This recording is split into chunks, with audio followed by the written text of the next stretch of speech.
Mama watakuja, kuna wenzetu wa Government Security Office watakuja. Ni semina kwa watumishi wapya wa umma ambao wameajiriwa na serikali katika halmashauri ya mji wa Bariadi pamoja na halmashauri ya wilaya ya Bariadi mkoa wa Simiyu, ambayo imefanyika hapa katika ukumbi wa halmashauri ya mji wa Bariadi. Katika semina hii, mkuu wa mkoa wa Simiyu Anna Mringi Macha ametumia nafasi hii kuzungumza na watumishi hawa, ambapo amewataka kutojigeuza wanaharakati katika maeneo yao ya kazi. Na waombeni sana nyie vijana, na hili nawaomba sana, kwenye maeneo ya kazi tusiende kuanzisha wanaharakati. Badala ya kufanya kazi tunaanza wanaharakati, tunaanza kuwasiliana kwenye mitandao tukieleza mambo ambayo ni tofauti kabisa na yaliyotufikisha kwenye maeneo yetu ya kazi. Tusiende kuwa na taratibu za kujenga wanaharakati au uchochezi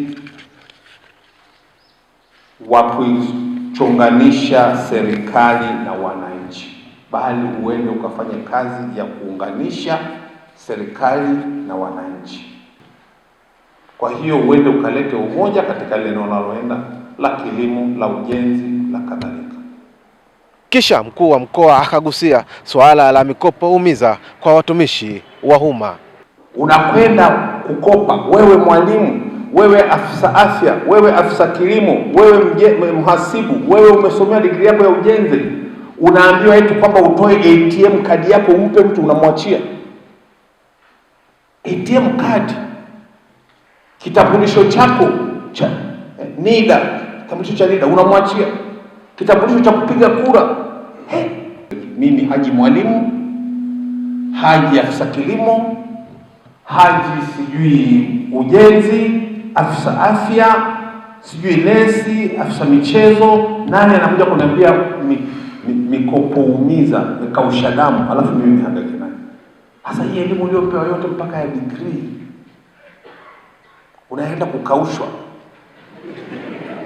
Kama ambavyo mmeaminiwa na serikali ya Jamhuri ya Muungano na kupewa nafasi hizo, mkumbuke kuna wengine wenye sifa kama za kwenu, lakini ninyi mmeweza kupata bahati ya kuweza kuajiriwa katika halmashauri ya mji wa Bariadi, wengine katika halmashauri ya wilaya ya Bariadi.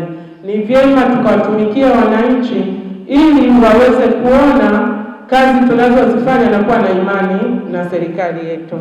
Lengo la kikao hiki, Mheshimiwa Mkuu wa Mkoa, ilikuwa kwanza tuwakaribishe wenzetu, lakini pili angalau tuwapitishe juu ya namna ambavyo sekta ya umma inafanya kazi, taratibu za utumishi wa serikali, tunaendaje tunapokwenda kuwatumikia wenzetu. Tutatoa ushirikiano kwa kuwahudumia wananchi na kufuata misingi na miongozo na kanuni zote ambazo zimetolewa, ambazo zipo kwa ajili ya kufuata. Tunaahidi ya kwamba tutakuwa waadilifu na tutatimiza wajibu. Tunachokiahidi ni kwamba ni kutekeleza yale, kwa sababu kusikia ni jambo moja na kutekeleza ni jambo lingine. Sisi tunachokiahidi ni kutekeleza yale yote ambayo tumefundishwa, tumeelekezwa, tuyafanyie kazi, maana yana msaada mkubwa sana katika utumishi wetu na kuijenga nchi pamoja na kujenga karia zetu sisi wenyewe kama watumishi.